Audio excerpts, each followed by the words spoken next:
आप सब पर सलामती हो। अजमल सिराज का लिखा हुआ है, जो कल हैरान थे उनको परेशान करके छोड़ूंगा। मैं अब आईना हस्ती को हैरान करके छोड़ूंगा। दिखा दूंगा तमाशा, दी अगर फुर्सत जमाने ने। तमाशाए फरावा को फरावा करके छोड़ूंगा।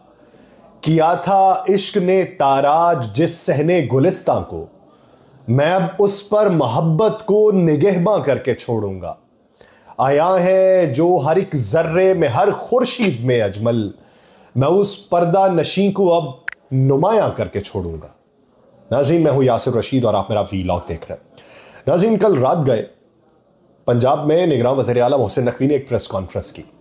उस प्रेस कॉन्फ्रेंस में उन्होंने ये कहा कि आरपीओज, डीपीओज और कमिश्नर्स के साथ एक तवील मीटिंग हुई है, जिसके बाद ये इंश्योर किया गया है कि सूबे में कहीं पर भी किसी भी जमात का कारकुन या उम्मीदवार हो तो इंतजामी तौर पे उसके काम में इंतखाबात के हवाले से कोई हडल नहीं आनी चाहिए और इस ज़मन में कोई कोताही बर्दाश्त नहीं की जाएगी।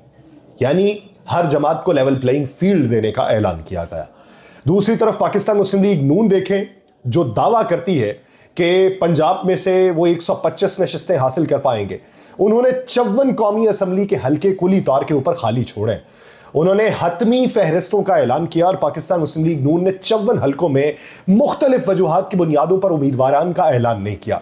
इस्तेहकाम पाकिस्तान पार्टी के साथ सीट एडजस्टमेंट और दीगर वजूहात की बुनियाद पर बड़े पैमाने के ऊपर कौमी असम्बली की नशिस्तें खाली छोड़ दी गई हैं। पाकिस्तान मुस्लिम लीग नून ने पंजाब असम्बली के 297 में से 16 हल्कों में इंतखाबी उम्मीदवार मैदान में नहीं उतारे। खैबर पख्तूनख्वा की अगर बात की जाए तो खैबर पख्तूनख्वा में से 115 में से 17 सूबाई हल्कों में उम्मीदवार नहीं उतारे गए।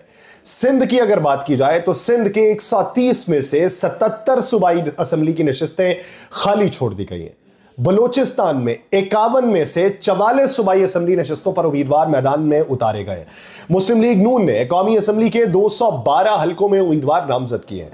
पाकिस्तान मुस्लिम लीग नून ने इस्लामाबाद की NA 48, रावलपिंडी के NA 54 पे इस्तेहकाम पाकिस्तान पार्टी के साथ सीट एडजस्टमेंट की है। और अगर बात की जाए NA 4 की, NA 12 की, NA 19 की, NA 20, NA 21 और NA 22, वहां पर भी इंतखाबी उम्मीदवारों का ऐलान नहीं किया गया। NA 64, NA 88, NA 92, NA 117, NA 128 और NA 143 पर भी उम्मीदवार का ऐलान नहीं हुआ।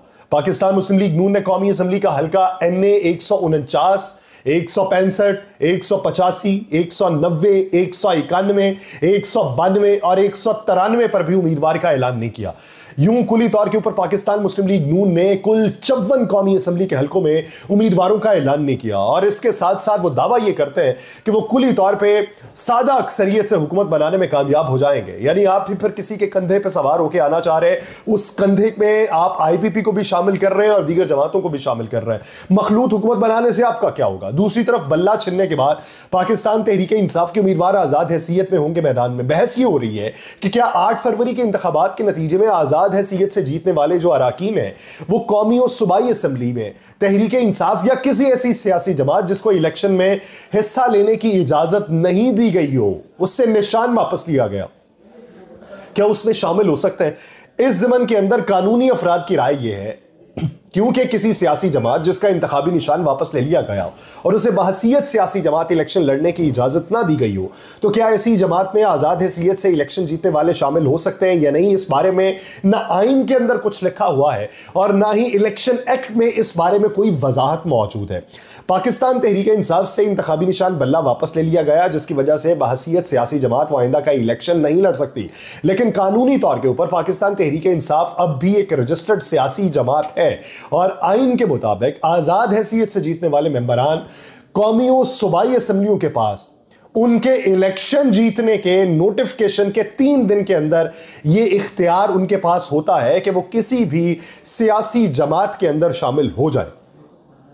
तो उस वक्त वो किसी सियासी जमात में अगर शामिल होंगे तो पाकिस्तान तहरीक इंसाफ में क्या उनकी शमूलियत हो सकती है? तो आइन के शिक नंबर 51 और 106 के अंदर 3 दिन में आज़ाद हैसियत से जीतने वाले मेंबरान कौमी और सूबाई असम्बलियों की बात की गई है, उन आईनी शिकों में जहां खवातीन और अकलियतों की मखसूस नशिस्तों के इंतखाब की बात की जाती है, तो वहां आइन जिन सियासी जमातों में आज़ाद अराकीन असम्बली की शमूलियत की बात करता है, तो वो सियासी जमातें वो हैं जिन्होंने आम इंतखाबात में हिस्सा लेकर एक या एक से ज्यादा नशिस्तें जीती हूं। अब इस ज़मन में पाकिस्तान तहरीक इंसाफ तो एक नशिस्त भी नहीं जीत पाएगी। आइन के मुताबिक किसी सियासी जमात की तरफ से हासिल करदा आम नशिस्तों की कुल तादाद में वो कामयाब आज़ाद उम्मीदवार शामिल होंगे जो सरकारी जरीदे में कामयाब उम्मीदवारों के नामों की अशात से 3 दिन के अंदर बाज़ाब्ता तौर के ऊपर मज़कूरा सियासी जमात में शामिल हो जाए। अगर उन आईनी शिकों के ऊपर इन्हिसार किया जाए तो फिर तो पाकिस्तान तहरीक इंसाफ के आज़ाद अराकीन असम्बली किसी ऐसी सियासी जमात में ही शामिल हो सकते हैं जिसने इंतखाबात में अपने नाम और इंतखाबी निशान के साथ ही हिस्सा लिया और उसका कोई ना कोई उम्मीदवार इलेक्शन जीत कर असम्बली के अंदर पहुंच चुका हो। पाकिस्तान तहरीक इंसाफ का तो कोई उम्मीदवार बल्ले के निशान के ऊपर तो मैदान में नहीं है, ना ही पाकिस्तान तहरीक इंसाफ के प्लेटफॉर्म से मैदान में, वो आज़ाद हैसियत में मैदान में। ऐसी सूरत में तहरीक इंसाफ से ताल्लुक़ रखने वाले आज़ाद उम्मीदवार इलेक्शन जीतने के बाद भी तहरीक इंसाफ में शामिल होकर तहरीक इंसाफ को कौमी और सूबाई असम्बलियों में अवाम की नुमाइंदा जमात की हैसियत नहीं दिलवा सकते। ये कुछ माहिरीन कवानीन की राय है, लेकिन अगर इन आईनी शिकों को सिर्फ और सिर्फ खवातीन और अकलियतों के लिए मखसूस नशिस्तों के हवाले से पढ़ा जाए तो फिर आइन और कानून आज़ाद अराकीन असम्बली की तरफ से तहरीक इंसाफ जिसे इलेक्शन में हिस्सा नहीं लेने दिया गया उसकी ऐसे इंतखाबात के बाद कायम होने वाली असम्बलियों में पाबंदी या आज़ाद अराकीन की तरफ से उसकी नुमाइंदगी करने के मामले पर बिल्कुल खामोश है।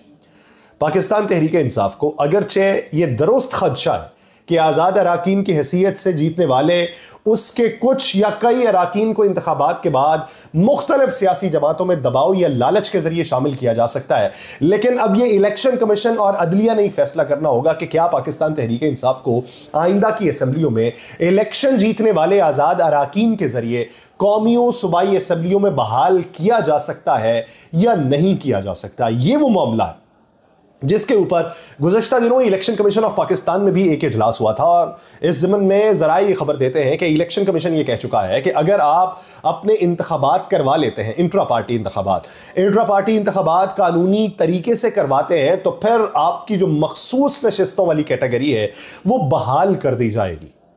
तो इस ज़मन में अगर इलेक्शन कमीशन ये क्वेश्चन पैदा कर रहा है तो फिर जहां पर आइन खामोश है तो फिर क्वेश्चन पैदा हो रहा है, उनके लिए आसानियां हो सकती हैं। अब कल रात से लेके कल शाम राना सनाउल्लाह फैसलाबाद से जो पाकिस्तान मुस्लिम लीग नून की तरफ से उम्मीदवार है, तो उनके मुकाबले में एक आज़ाद उम्मीदवार है डॉक्टर निसार जट। उन्होंने ये सबसे पहले बात की थी कि हमारी बातचीत हुई आईजी पंजाब से और दीगर लोगों से, तो हमें अपनी इंतखाबी मुहिम में किसी किस्म की हडल्स का सामना नहीं करना पड़ेगा, ये उनकी तरफ से बाकायदा तौर पर यकीन दहानी करवाई गई है। इस ज़मन में बादियुन नज़र के अंदर ये दिखाई दे रहा है कि कहीं ना कहीं पे ये जो वैक्यूम है इसे पैदा किया जा रहा है और इस ज़मन में इंतखाबात के अंदर किसी ना किसी हद तक जो मैदान में उतर चुके हैं उन्हें फ्री हैंड दिया जाएगा। अभी तक बहुत से एतराज़ात हैं, आज के दिन के इस वक्त तक बहुत से एतराज़ात हैं, लेकिन उम्मीद पैदा हो रही है कि अगले दिनों में ये एतराज़ात जो हैं ये रफ्ता रफ्ता ख़त्म होकर सिर्फ और सिर्फ इंतखाबी मुहिम की बातें हो रही होंगी। और हम यही उम्मीद करते हैं कि 2018 के मुकाबले में 2024 में जो इंतखाबी गहमा गहमी नहीं दिखाई दे रही, हर तरफ से तज़ब्ज़ुब की कैफियत दिखाई दे रही है, तो उसका खात्मा हो जाएगा और बेहतरी का मंजरनामा रोशन होगा। मुझे दीजिए इजाज़त, अल्लाह निगहबान।